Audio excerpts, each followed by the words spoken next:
Olá, Floripa, olá, Brasil, olá, mundo. Eu estou aqui, André Patunas, e este é o programa Vida Inteligente, trazendo hoje como tema uma coisa que a gente convive, muitas vezes a palavra tem diversos sentidos, né?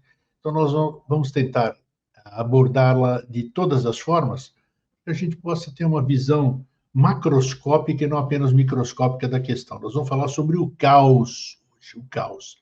Muito importante questão. Nós estamos vivendo um tipo de caos, né, no mundo, em outros setores, e nós vamos falar sobre isso, o que é o caos em si, o que é desde a história e tudo. E ninguém melhor para falar sobre isso do meu amigo e irmão Paulo Araújo Duarte, professor de Geociências da Universidade Federal de Santa Catarina, já aposentado, astrônomo e autodidata. É uma pessoa que eu admiro, mais de 30 anos de amizade, e é uma pessoa que é incansável, não para, ele continua pesquisando, continua estudando, isso é muito bom no ser humano. E o Paulo é um exemplo para mim. Paulo, como é que você está? Prazer em tê-lo aqui comigo. Opa! Salve, salve, grego! Salve, salve! Estamos mais uma vez aqui no seu canal, conversando com você. As nossas conversas sempre foram muito boas, evoluíram bastante. Então, eu fico muito feliz de estar aqui mais uma vez e podermos contribuir não só com o canal, mas com todos aqueles que são os seus fãs, que seguem você, que seguem o Vida Inteligente. E vamos em frente, né? Vamos em frente na nossa conversa. Passar boa informação para a turma, né? Passar boa informação. Isso. Eu vou sair de cena um pouquinho aqui, porque tem um fio que eu preciso mexer, o meu microfone está fazendo barulho. Espera um pouquinho só. Eu vou fazer um sinal, Fernando, ajeita isso aqui depois. Aham. Isso.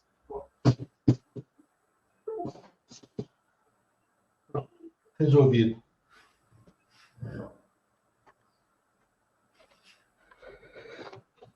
Então, está resolvido agora. Uhum.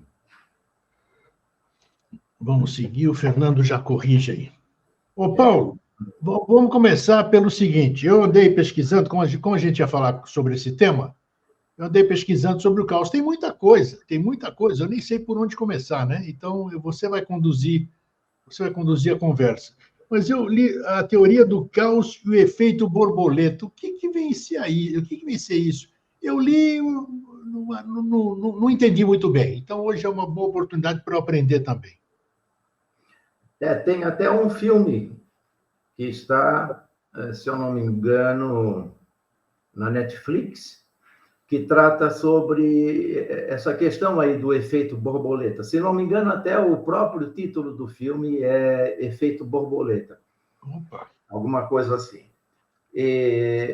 Pois bem, a nossa conversa, eu não pretendo seguir por aí, porque sobre o efeito, a teoria do caos e o efeito borboleta, tem muita gente pelas redes sociais, pela internet, explicando o significado. E não tem como falar diferente. É aquilo ali, mas tem dezenas de pessoas explicando o que seja isso. Mas eu posso dar mais uma palavrinha aqui.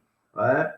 Agora, antes da teoria do caos, efeito borboleta, seria interessante eu explicar o que significa sistema, porque nós vamos falar muito em sistema, e a própria teoria do caos também trata de sistemas.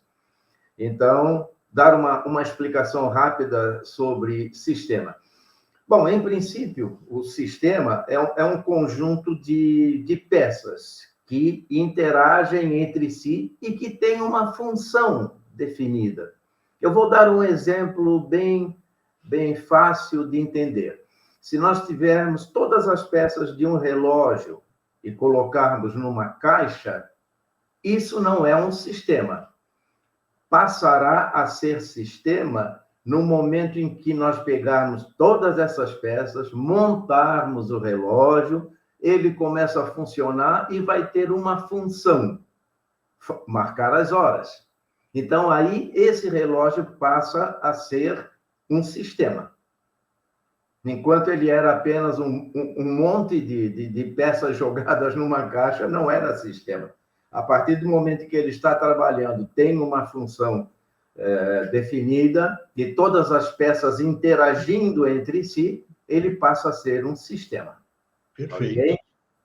Então, a teoria do caos é o seguinte: a teoria do caos, ela surgiu com um meteorologista estadunidense, Edward Lorenz, e ele era um pesquisador, era meteorologista, era filósofo, era cientista, e ele, como meteorologista, ele estava interessado na previsão do tempo a longo prazo, né?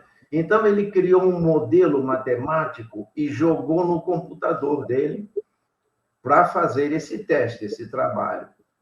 Acontece que, para melhorar ainda a pesquisa, ele jogou em outro computador também esse mesmo modelo. O que aconteceu é que, no segundo computador, o resultado foi levemente diferente do primeiro. E isso chamou a atenção. Ele foi verificar, então foi o seguinte que aconteceu. No segundo computador, havia muitas casas depois da vírgula, né, nesse modelo. Então, o próprio computador, como não tinha muita capacidade, ele fez um pequeno arredondamento, digamos, nos dados, não é? Então, é claro que aí o resultado foi um pouco diferente do primeiro computador. Isso, então, chamou a atenção desse pesquisador, o Lorenz, quando, então, ele formulou essa chamada teoria do caos, dizendo que se dentro de um sistema, aí entra a palavra sistema, dentro de um sistema dinâmico, um sistema complexo, como o clima, por exemplo, que ele estava pesquisando, né? O clima é uma máquina muito complexa, muito cheia de ingredientes. Então, ele formulou essa teoria de que uma pequena modificação num dos dados, não é, desse grande sistema acaba causando um resultado inesperado no final. Aí, então, ele formulou o tal da ideia do efeito borboleta, dizendo o seguinte, mas aí é uma metáfora, entende? Não é que vai acontecer, é uma metáfora. Claro. Ele disse o seguinte, que se uma borboleta bater as asas, digamos aqui em Floripa, na nossa cidade, pode causar uma transformação no clima, digamos, lá em Londres, na Inglaterra.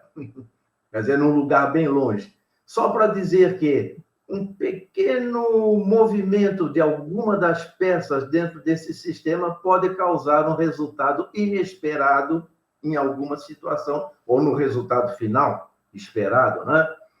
Então, esse é o efeito borboleta, entende?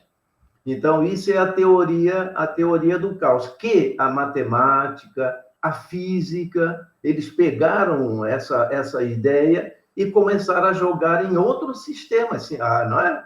Os cientistas se interessaram por essa ideia. Então, por exemplo, sistema financeiro. Não é? O que aconteceu em 2020 com a pandemia? O que foi que aconteceu? Com a pandemia em 2020. O sistema financeiro sofreu com isso. Houve um resultado inesperado, quer dizer, era uma coisa que não se esperava que acontecesse, todo aquele problema dessa pandemia, desse vírus e tudo mais. Então, foi aquilo que o Lorenz quis dizer. Uma coisa que aconteça dentro do sistema pode alterar um resultado final, trazer um resultado inesperado, e que foi o que aconteceu no sistema financeiro a partir da pandemia, entende?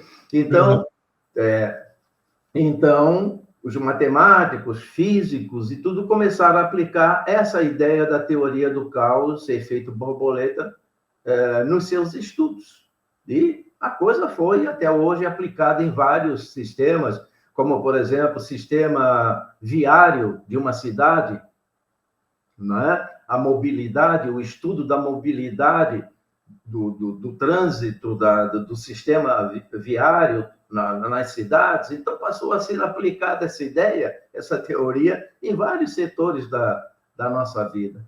Então, é interessante o que você falou. Você falou do trânsito. Uma coisa muito comum que sempre eu vi ao longo da minha vida é o trânsito caótico, né? Onde está tudo bagunçado, você não anda, semáforo não funciona, não tem sincronização, as ruas, muito carro na rua, então é um caos. E você falou, para você dar continuidade depois, eu achei interessante, numa das nossas conversas anteriores, eu falei que o sistema planetário, o universo é perfeito, e você disse, não, senhor. E você tanto é que deu origem a essa nossa conversa de hoje. Aí eu fiquei pasmo, né? Falei, como não? Porque é tudo bonitinho, tem a hora certa, a rotação, translação e tudo isso aqui. Você falou, não, o universo é um caos danado. Eu gostaria que você agora aprofundasse essa questão na qualidade de astrônomo também que você é, esse professor de geociências vai ser para o resto da vida. Me explica essa questão que eu fiquei bem curioso, que tudo é um caos. Eu fiquei surpreso. Eu vou falar justamente isso. Eu não vou falar da teoria do caos, né, que eu acabei de relatar, de explicar. Mas o caos como desordem, o caos como desorganização, Isso. E o caos como uma coisa necessária, olha só, para a evolução de tudo. Porque imagine só, se tudo fosse harmonioso, não houvesse caos, não houvesse desordem, não haveria transformação de nada. Tudo seria sempre o que é. O nosso corpo hoje não é mais o mesmo da nossa juventude, dos 15 anos de idade. Mas houve transformações, muitas e muitas transformações. O nosso corpo já foi atacado por vírus, pela gripe, resfriado, etc. Mas houve o quê? Houve um combate ali, uma desordem, né, do nosso organismo reagindo a esses vírus. Isso aí é uma verdadeira luta. Não é? Isso aí é um verdadeiro caos dentro do nosso corpo que nós não percebemos. Então, eu quero falar desse caos que é necessário para a transformação das coisas. E nós temos essa ideia, como você falou daquela outra conversa nossa, de que tudo é perfeito. Está tudo harmonioso no universo e tal, mas não é isso. Veja, existe um grupo de pessoas que tratam do design inteligente. Isso, sensacional, sensacional. Design inteligente. Então, e tem cientistas, tem graduados, pós-graduados, e pós-graduados, gente da ciência, da religião, etc. O que o design inteligente diz? É que existe um projeto de criação, que tudo foi criado por uma inteligência, daí o design inteligente. Cientistas falando isso, é um grupo. Isso.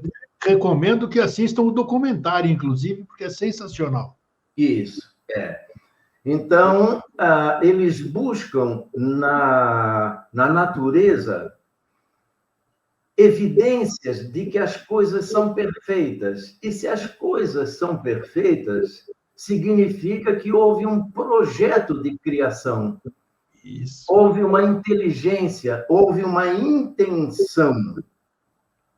Agora, eu já ouvi pessoas dessa linha falando, inclusive, até em Deus. Ora, mas quando você fala numa criação, num projeto, numa intenção, e muito principalmente se você fala em Deus, isso não é ciência, é religião.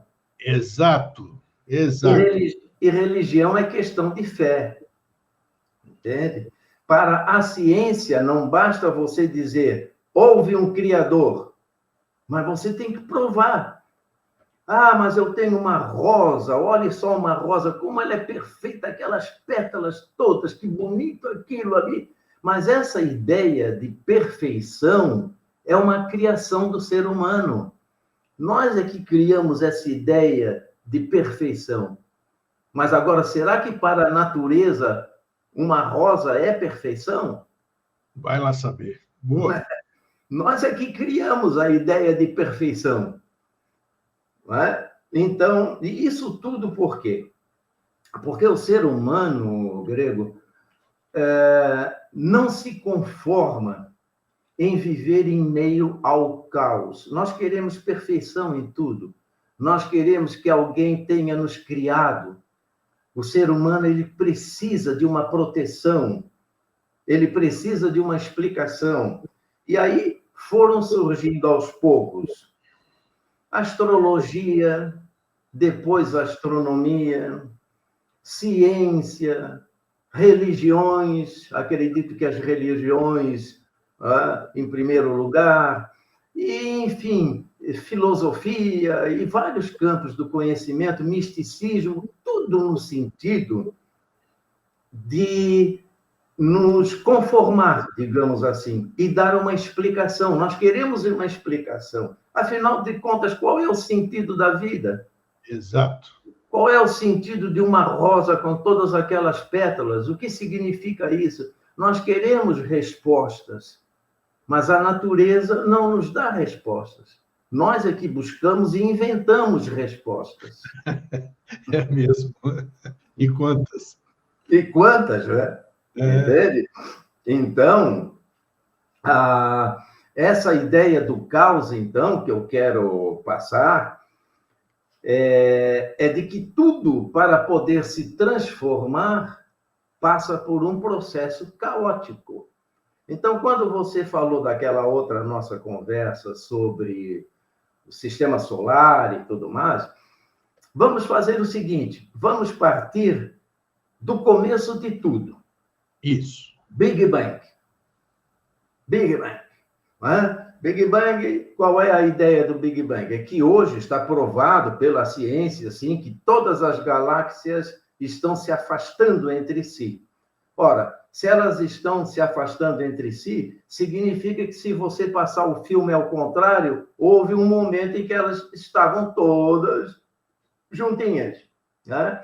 E isso chama-se singularidade na astronomia. Ou seja, um ponto minúsculo qualquer, que não se sabe o tamanho, em que toda a energia estava ali concentrada. E, de repente, pum, houve uma expansão. Não necessariamente explosão, como o nome sugere, Big Bang, né? Mas uma expansão. A partir dessa expansão é que começou a formação da matéria. Tudo era energia. Depois começa a formação da matéria. Com a formação da matéria, começa a se formar dentro de um processo caótico, veja, tudo isso se expandindo é um processo caótico. Então, o começo do universo já foi caótico, já foi uma desordem. E para depois as coisas começarem a se juntar, formar a matéria, formar estrelas, né? Formar galáxias, tá certo? Então, formar sistemas planetários, como é o nosso caso, o Sol, com todos os planetas em volta, mas o próprio planeta Terra, ele se formou a partir de um processo todo caótico.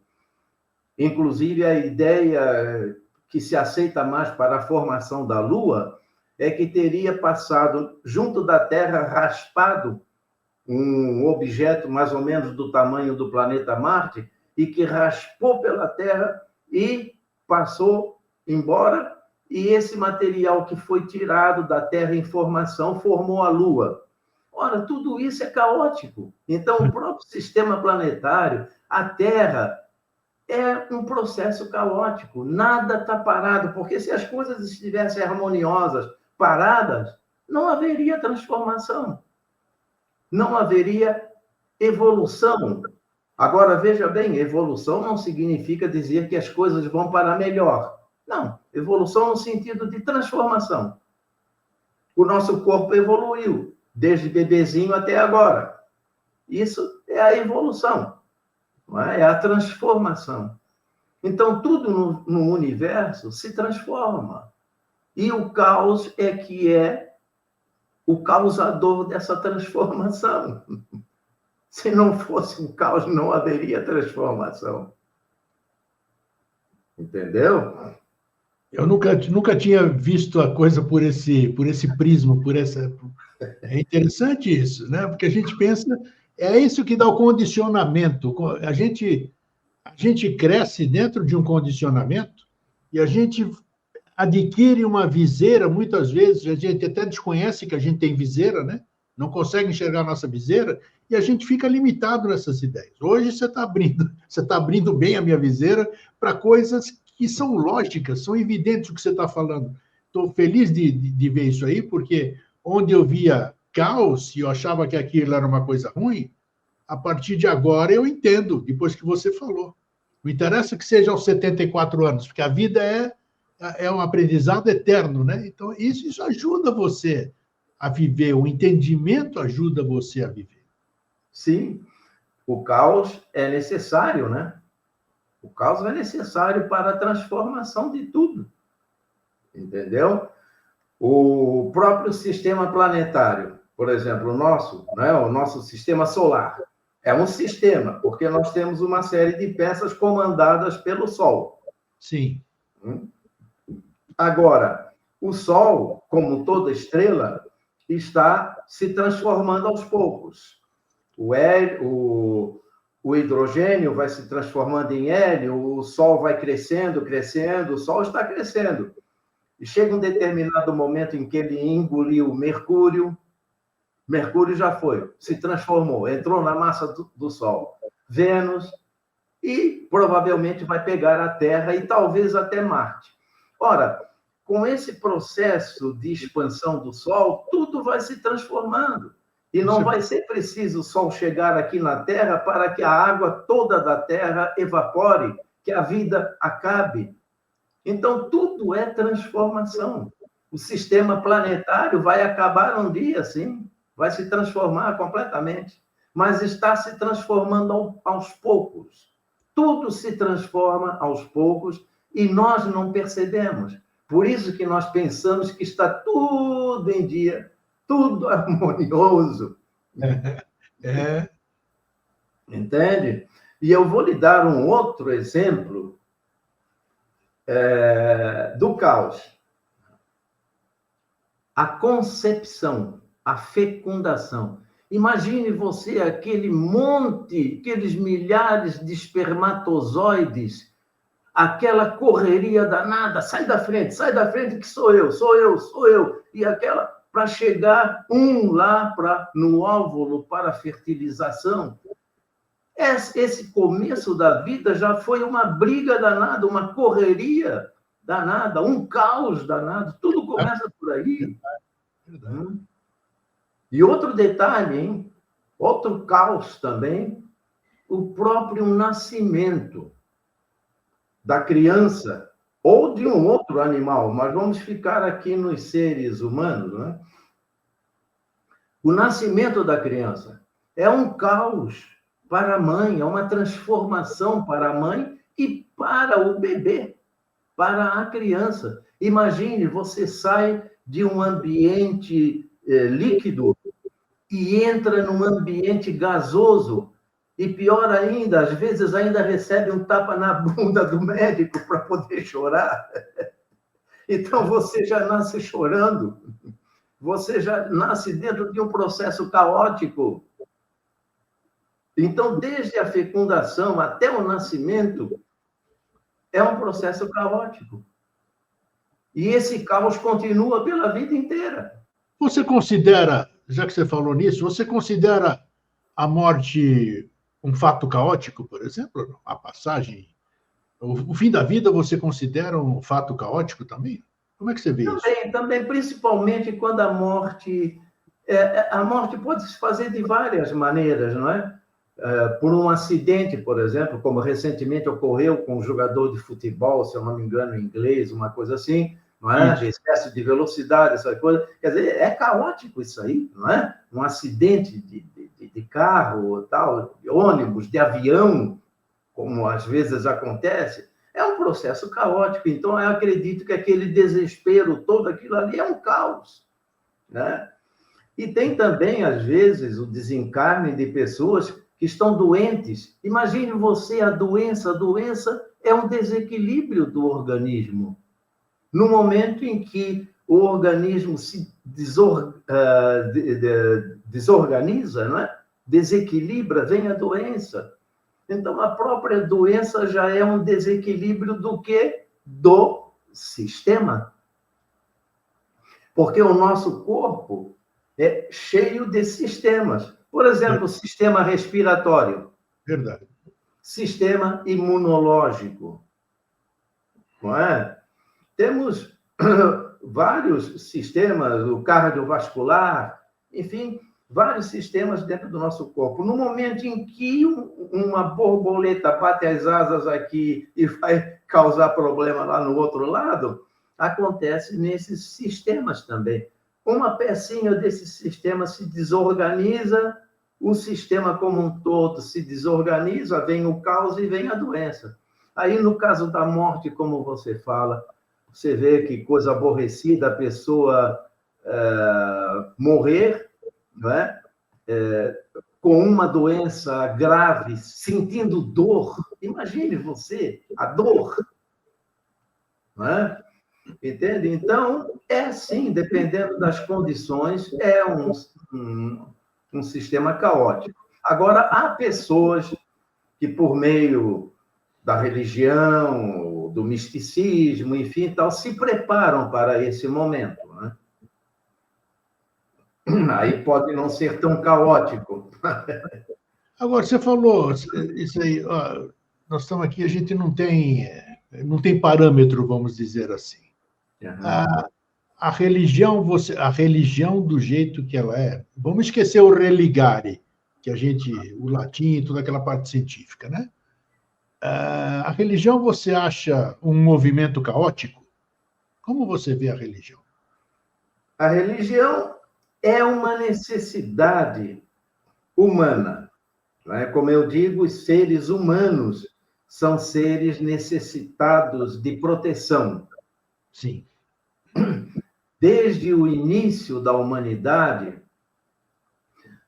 os primeiros ancestrais nossos, eu acredito que eles se maravilhavam com o céu, mas o céu também botava medo. Verdade. A chuva, o trovão, o relâmpago, as estrelas, o que é isso? Né? Um cometa que passava. Então, o ser humano sempre viveu dentro de um processo assim, né? De medo.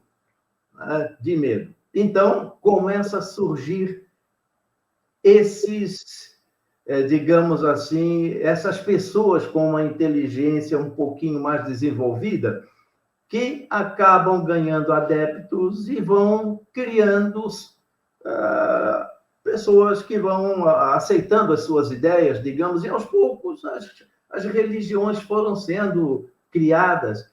E o próprio ser humano, antes das religiões, o ser humano criou muitos mitos, muitos seres mitológicos, não é? Inventou o Deus, o Criador de tudo, porque ninguém se conforma com o caos, não é? Então, precisa haver ordem no universo, precisa haver ordem na vida, nas coisas. Então, precisa de alguém superior que bote ordem na nossa vida. E aí começa a aparecer deuses e deusas e santos e tudo mais. Aos poucos a religião vai se organizando, né? Então, ela não seria, né, respondendo a pergunta, eu não diria que ela é um processo caótico, não. É um processo no sentido de organização. Agora, tem aqueles que acabam se desviando, aí sim, aí a coisa fica feia, aí vira um caos. Veja só, no momento que você diz que Deus precisa de dinheiro e as pessoas começam a dar as suas posses para aquele cidadão, aí então a coisa vira um caos, né? Você citou bem, foi muito bem lembrado o design inteligente, porque o design inteligente é pura ciência, né? Foram cientistas reunidos e chegaram todos graduados, tudo cientistas, e concluíram de que existe uma inteligência, né? E isso é. Agora, essa inteligência, como é que você vê como é que a gente pode discernir essa inteligência? A gente olha, se teve uma inteligência criadora de tudo isso aí que nós estamos vendo, porque é maravilhoso, né, Paulo? Você há de convir o céu, as flores, o ar, os pássaros, a vida, né, a água, a paisagem, tudo isso aí é maravilhoso. Você não se vê nada de caótico, digamos assim, generalizando a palavra. É uma harmonia fabulosa. Como é que você vê isso em termos do caos necessário dentro de uma aparente perfeição? Você conseguiu me entender? Não sei se eu me expressei. Veja, você falou que estão reunidos nessa ideia do design inteligente muitos cientistas, então que o design inteligente seria uma ciência. Mas não é pelo fato de nós termos um grupo de cientistas que aquilo que eles pensam é ciência. E o design inteligente não é ciência. Concordo. É uma hipótese, né? É uma hipótese, é uma ideia, uma hipótese. E principalmente aqueles que eu já ouvi dessa linha falando em Deus, que o Criador é Deus. Bom, Deus é criação humana, Deus é religião, né? Então, para mim, o design inteligente se aproxima muito mais da religião do que da ciência. Olha. E não é ciência por quê? Porque ninguém consegue provar a existência desse Criador. Não é o fato de uma rosa ser bonita que ali teve um Criador. E onde está esse Criador? A rosa está ali. É uma evidência? Muito bem. Mas e aí? Onde está esse Criador? Então, o design inteligente não prova, e a ciência precisa de provas, não somente de evidências. A ciência trabalha com evidências, claro, mas agora nós vamos ter que buscar e provar. E o design inteligente não prova, apenas busca evidências. E a evidência não prova nada. Interessante. A ciência quer a prova.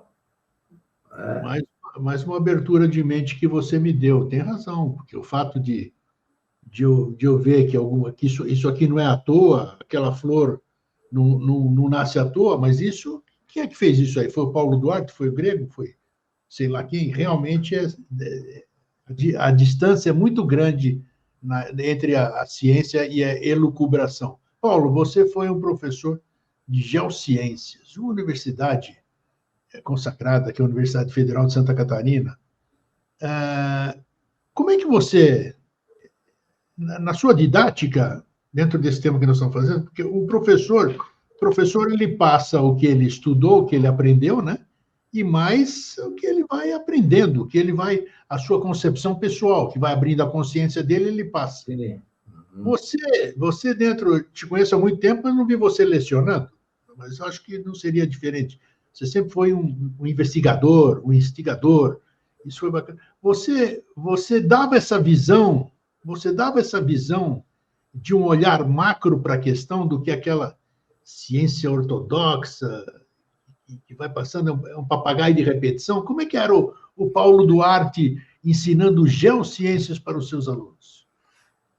Eu tenho aquele canal, né, no YouTube, assim como você, com Vida Inteligente, que se chama Curvas do Saber. Eu também virei escritor, mas já tenho alguns livros publicados, Muito bom E eu escritor. gosto sempre de provocar. E nas minhas aulas eu era assim também.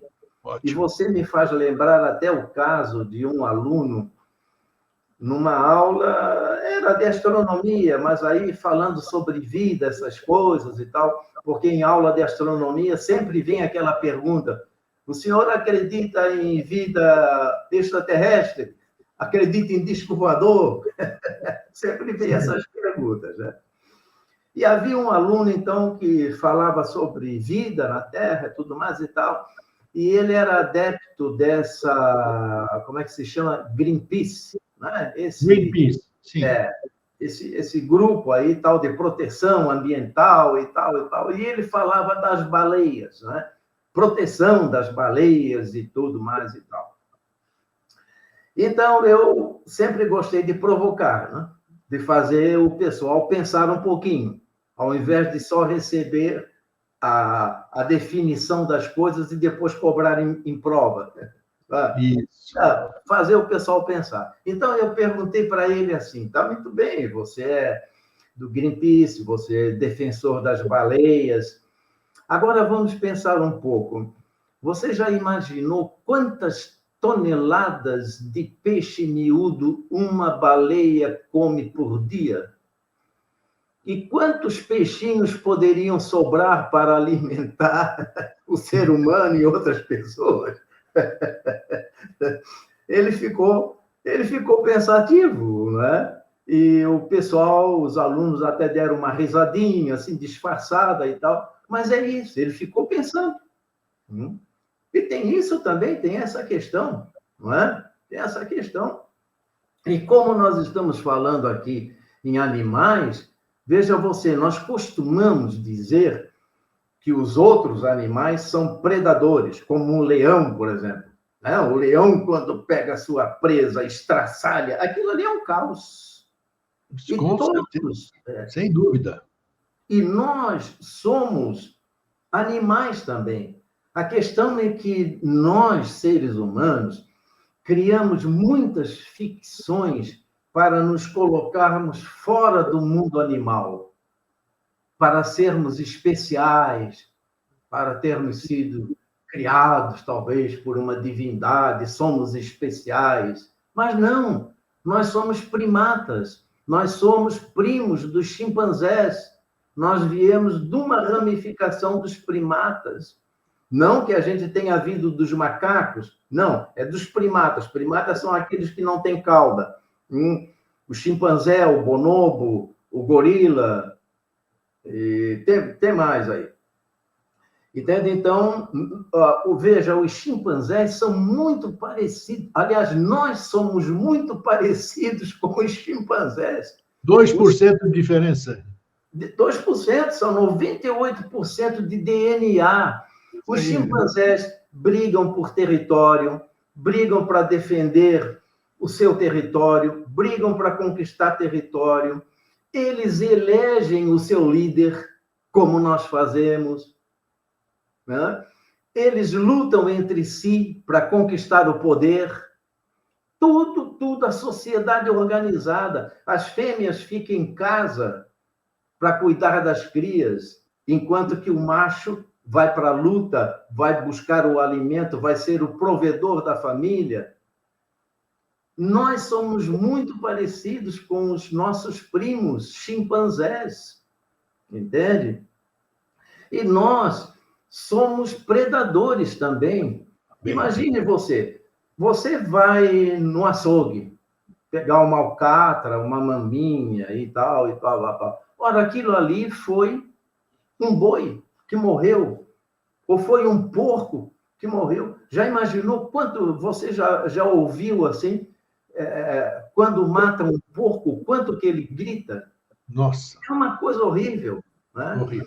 Eu tenho dois amigos que já foram trabalhar em matadouro e me disseram que quando tinha boi, que quando já estava indo lá para morrer, lacrimejava. Já pressentia, né? Pressentia. O animal tem sentimento. Né? Então, quando nós pegamos animais e matamos, para comer, nós estamos fazendo aquilo que qualquer outro animal faz. E nós achamos que não somos animais, nós somos seres especiais. Não, nós somos mais uma espécie animal na face do planeta que também estraçalha os outros animais para poder comer. Verdade. E eu me lembro, até, o Grego, de um filme que está por aí, Netflix também, tudo, chamado A Mãe. A Mãe.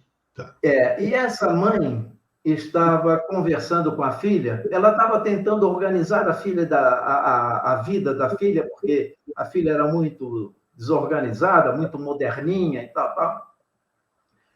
E, almoçando, a filha não queria comer carne, em respeito aos animais que morrem para nos alimentar. Então, a mãe disse para ela, minha filha, é o seguinte, tudo que nós comemos vem de um processo caótico, vem de um processo de crueldade. Entende? E eu até complemento, se você vai na sua horta e pega um pé da alface, a alface já morreu. Então, tudo que nós nos alimentamos é de coisa morta. Seja vegetal, seja animal. E veja, pelo fato de você arrancar a alface da sua horta, isso aí já é um processo de crueldade, já é um processo caótico. Você sabe que você está falando, deixa só um encaixe aí. Eu trabalhei no passado com foto Kirlian, né? Aquela foto que você media a energia, não interessa se aquela energia é da aura, disso ou daquilo, mas nós fazíamos experiências de comprovadamente, você pega uma planta, tira um pedaço dela e coloca uma planta viva, né? Claro, está viva.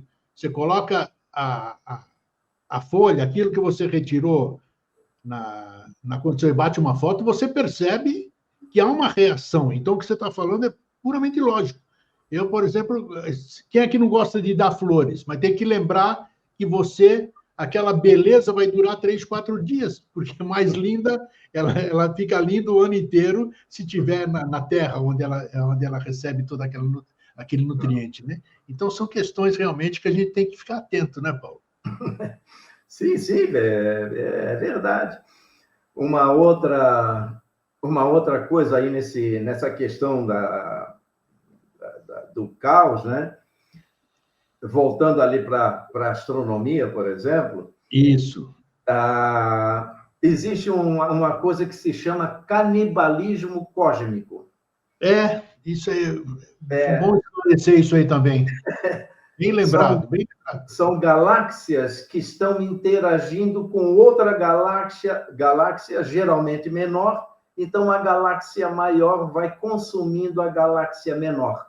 Como é que é esse consumo, Paulo? O que a gente pode imaginar em termos cósmicos aqui, astronômicos? O que é engolir uma coisa engolir? Ela vai absorvendo a matéria da outra galáxia.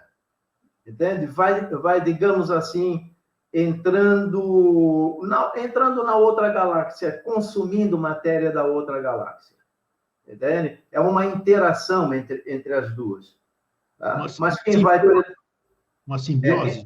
Assim. É uma espécie de uma simbiose, digamos. Né?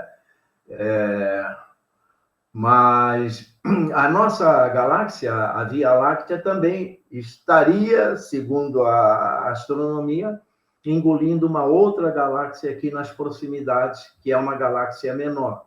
Agora, isso aí, digamos assim, não é um processo que a gente pode dizer assim, muito acelerado. Não é? É um processo lento. E como já existem imagens, tanto do telescópio Hubble, como esse outro agora, mais moderno, de galáxias engolindo outras galáxias. Isso digamos assim, é um processo caótico normal no universo. Um objeto maior engolindo o menor. Assim como nós fazemos com os animais. Agora, aproveitando que você está falando, um astrônomo conversando comigo, com o pessoal aqui, Onde entra o buraco negro e qual é a função de um buraco negro, por exemplo, nessa questão que você falou, um engoliu o outro? Buraco negro tem alguma definição, ô Paulo, para leigos, o que seria isso? O que ele faz? Qual é a função dele? Um buraco negro seria o seguinte: toda estrela tem um processo de vida. Digamos, o gás, basicamente o hidrogênio, que é o gás mais em maior quantidade por todo o universo, né? E então, às vezes, esse gás começa a se juntar, e existe um processo no interior desses gases, que vai havendo uma pressão cada vez maior, e esse núcleo, então, vai se transformando numa estrela, né? Então, essa estrela tem um início, depois, então, tem uma determinada vida que ela vai expandindo, porque o hidrogênio no interior vai se transformando em hélio, e o hélio é mais leve, então ele vai chegando para a periferia e essa estrela vai crescendo. Aí a estrela, ela tem pelo menos uns 2 ou 3 finais aí, como vai ser o caso do Sol. O Sol não tem massa suficiente para ir além da Terra ou de Marte. Depois ele vai começar a contrair. Aí, então, a matéria toda vai contraindo, e acaba se tornando uma estrela que se diz anã, uma estrela anã, de pouca luz, né? Agora, às vezes, quando a massa é muito grande de uma estrela, como nós temos várias aí pelo universo, então, essa massa vai se juntando de tal maneira, né, que se forma, com essa força da gravidade, se forma um objeto, mas com uma gravidade tão intensa, mas tão forte, que qualquer coisa que passe pela periferia, quer dizer, essa estrela, ela não explode.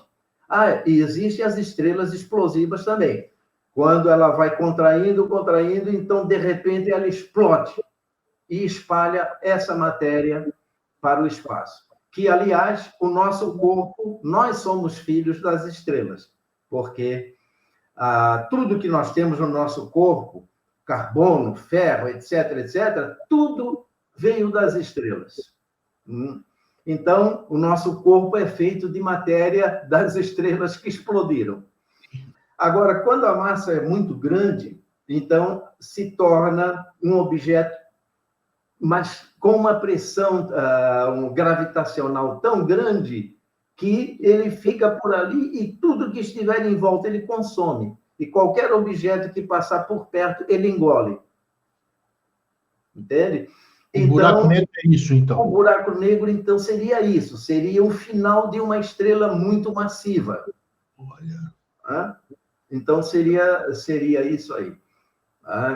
Que é um processo, não deixa de ser um processo caótico, bem caótico. Também, não deixa de ser. Agora, vai continuar. Todo o universo, né? Então, a astronomia prevê que o universo tem 2 finais.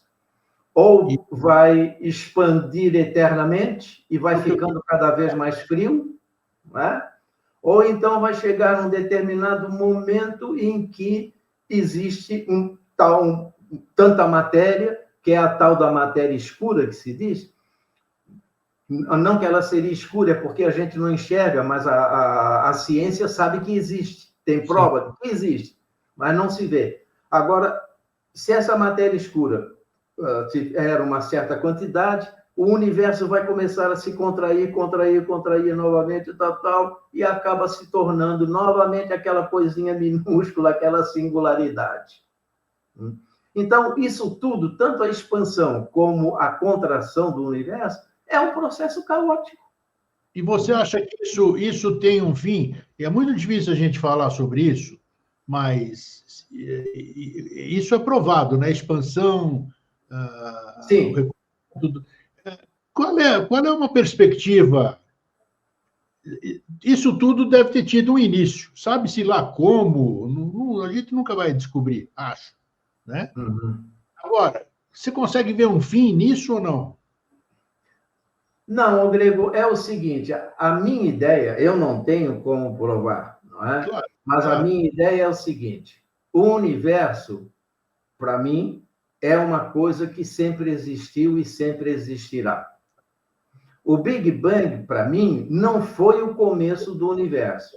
Foi um acidente dentro do universo.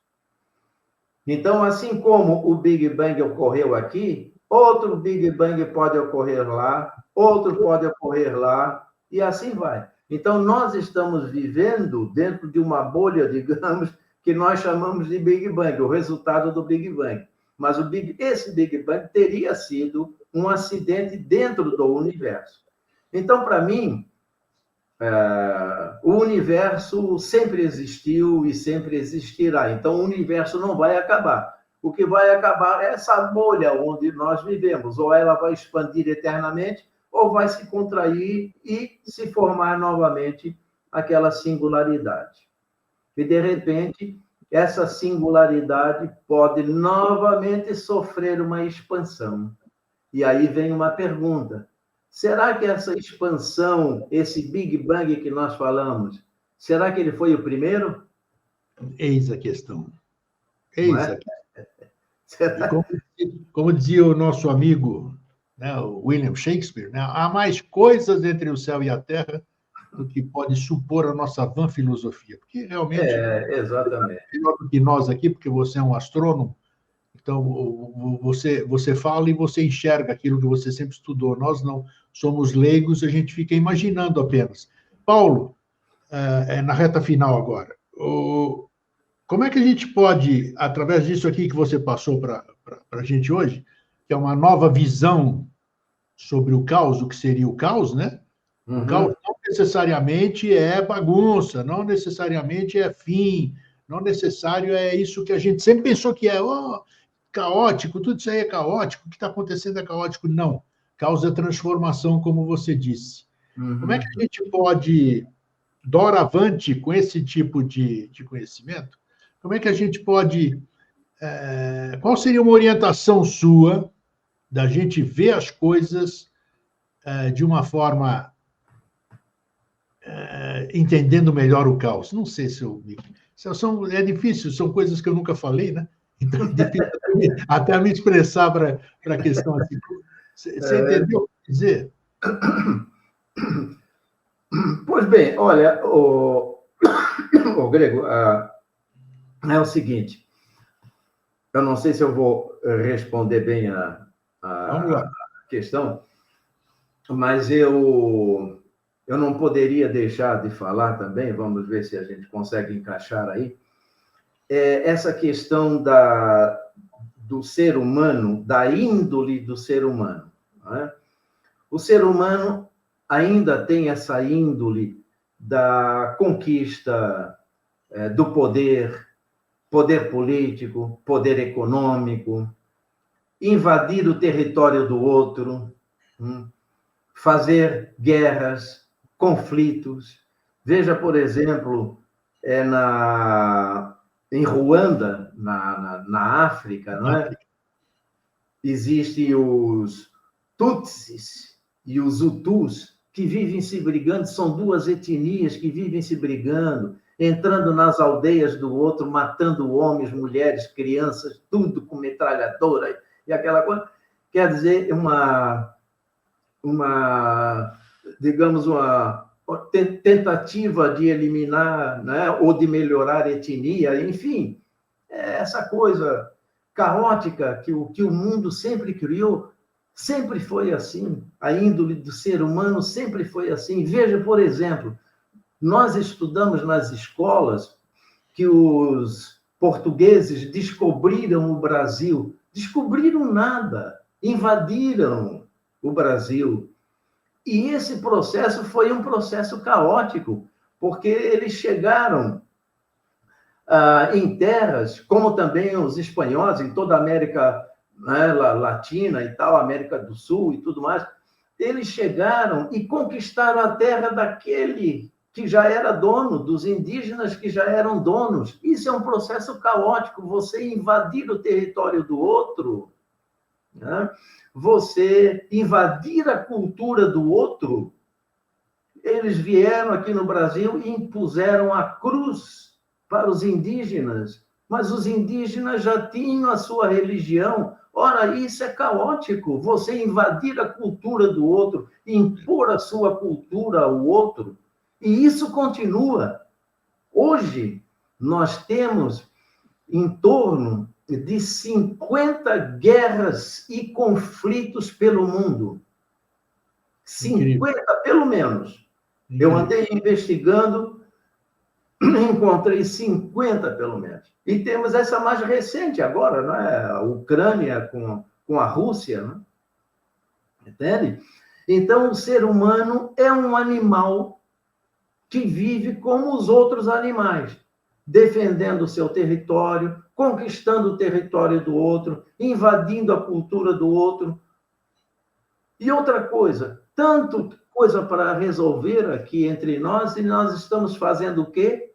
Estamos indo lá para o espaço. Para fazer o quê lá? Levar as nossas guerras para o planeta Marte? Não é? Para a Lua?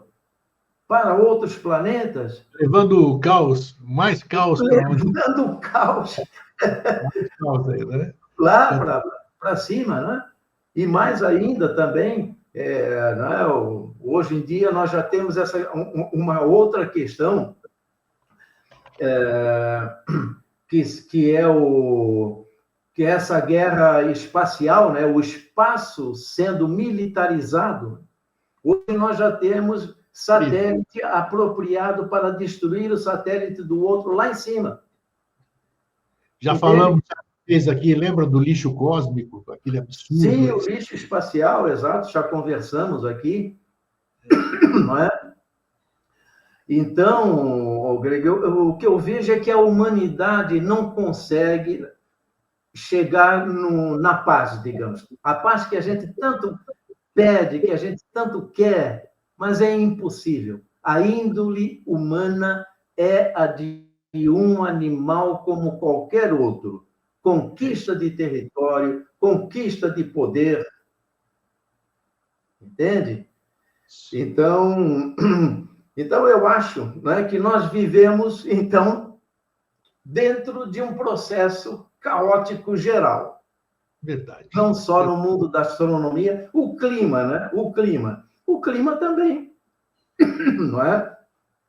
Nós nos colocamos numa posição tal que achamos que somos capazes de evitar a mudança climática como se nós fôssemos poderosos para isso. Não, o clima é um processo caótico constantemente em transformação, entende? Então, o que nós temos que aprender é a conviver com essa situação climática e não querer mudar o clima. Isso aí é bobagem dizer que nós vamos evitar a mudança climática. Não tem como evitar. A mudança climática sempre ocorreu, inclusive quando o ser humano não existia na face do planeta. Já tivemos 5 grandes extinções em massa. Uma delas foi de 90% da vida no planeta, quando nós nem existíamos ainda. Então, a própria Terra já é um sistema. Como um todo, ela funciona como um sistema. Tudo tenta se organizar, mas de vez em quando vem um efeito borboleta aí. Falou. É isso. Entendeu? Muito legal a visão que você conseguiu passar. Pelo menos a gente agora, acho que a gente vai aprender a saber conviver com o caos, né? Porque eliminar não adianta, porque é natural. O caos é uma coisa natural, como você bem explicou durante nossa conversa aqui hoje. Meu querido professor Paulo Duarte, mais uma vez, muito obrigado pela sua disponibilidade em nos compartilhar o seu conhecimento. Fique bem, um fraterno abraço e até uma próxima oportunidade. Isso aí, Grego. Grande abraço para você aí, para todos os seus ouvintes. E vamos em frente. Só repete mais uma vez aí o seu canal para as pessoas poderem visitar. É fácil o nome. Curvas do Saber. Curvas do Saber no YouTube, tá bom? Isso. Isso. Forte abraço, Paulo. Até a próxima. Forte abraço. Um grande abraço. Até uma próxima oportunidade. Tchau. Eita, é o caos. Agora você sabe, né? A gente vai entendendo, procurando entender. A gente vai recebendo subsídios para poder fazer o seu ponto de vista, o jeito como é que você vai viver, como é que você vai aceitar tudo isso aí que você vê, né? Que a gente fica horrorizado com o que a gente vê, mas é natural. Tudo é natural, o professor Paulo explicou agora. Então vamos lá, vamos seguir em frente. Fraterno abraço, feliz sempre, até a semana que vem. Tchau.